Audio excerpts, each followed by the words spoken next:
Сложно поверить, что этот потрясающий нежный пасхальный кулич готовится за считанные минуты. Не помню, чтобы я когда-то готовила кулич так быстро, а он получался настолько классным. Этот влажный творожный кулич готовится без дрожжей, и уже за счет этого процесс приготовления очень быстрый. Кроме того, не нужно взбивать яйца или масло, вы просто все смешиваете и отправляете в духовку. Так что если и вы хотите приготовить такой, продолжайте смотреть. Привет, друзья! Близится очень большой праздник, и сегодня я хочу с вами поделиться рецептом куличей на Пасху.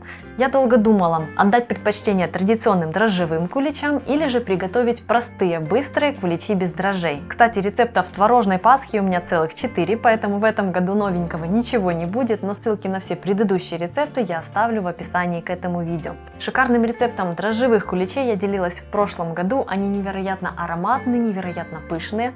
Ссылку на него я тоже оставлю в описании, и там же будут ссылки на все остальные дрожжевые варианты куличей. А в этом году я решила испечь влажный пасхальный творожный кулич без дрожжей. Список ингредиентов сейчас доступен на экране, а также продублирован в описании под видео. Из этого количества ингредиентов получается 2 кулича весом около 330 граммов и диаметром 9 сантиметров. Глазурь вы можете подобрать по своему вкусу. Ссылки на несколько вариантов я оставлю в описании под видео. Процесс приготовления очень быстрый. Первым делом залейте изюм горячей водой. Так мы его и промоем, и быстро размягчим, и в готовом куличе он будет очень нежным. Отставьте изюм пока в сторону. В муку всыпьте разрыхлитель и перемешайте, чтобы подъем теста был равномерным.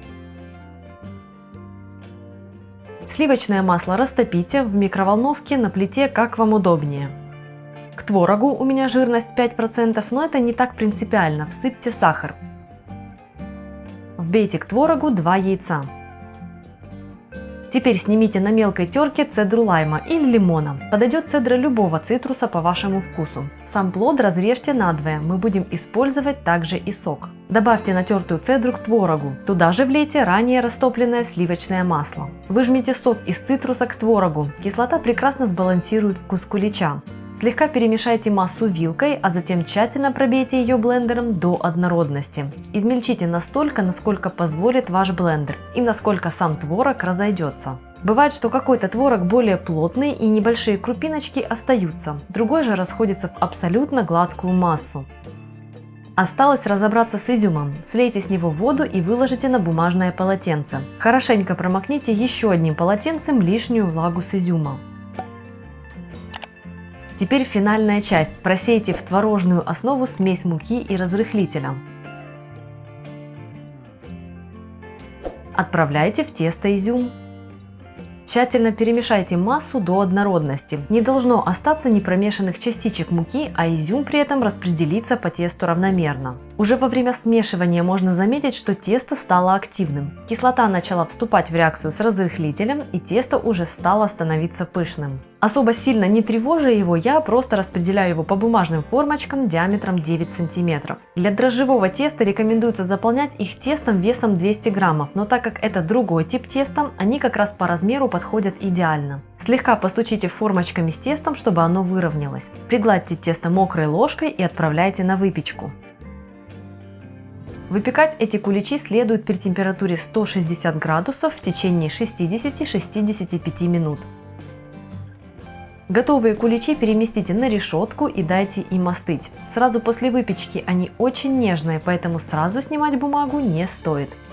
После остывания снимите бумагу или же оставьте ее, если планируете их транспортировать. Так как тесто довольно жирное, бумага отходит замечательно. Сами куличи очень мягкие, сочные, влажные и ароматные. При легком надавливании можно услышать легенький, не то хруст, не то звук, напоминающий лопанье пузырей. Это все влажное тесто, которое настолько нежное по текстуре, как творожное суфле. Для видео я не изобретала ничего нового с глазурью, потому что хотела показать вам в первую очередь саму основу, а уже глазурь каждый выберет разную. В данном случае я просто покрыла куличи глазурью из сахарной пудры и молока. Она готовится аналогично той, что я показывала в рецепте лимонного кекса. Кроме того, вы можете приготовить глазурь на желатине или же просто используйте классическую белковую. Посмотрите на этих красавцев, какой потрясающий разрез получается у этих куличей. А на приготовление вы потратили каких-то минут 10-15, остальное время работала духовка. Друзья, пускай вам будет вкусно, ставьте лайк этому видео, если оно вам понравилось, и используйте этот рецепт не только для куличей на Пасху. Пеките кексы для своих вкусных, шикарных будней, угощайте близких. Также подписывайтесь на мой канал, если вы еще не подписаны. Жмите на колокольчик. Меня зовут Галина Артеменко, и это канал «Жизнь вкусная».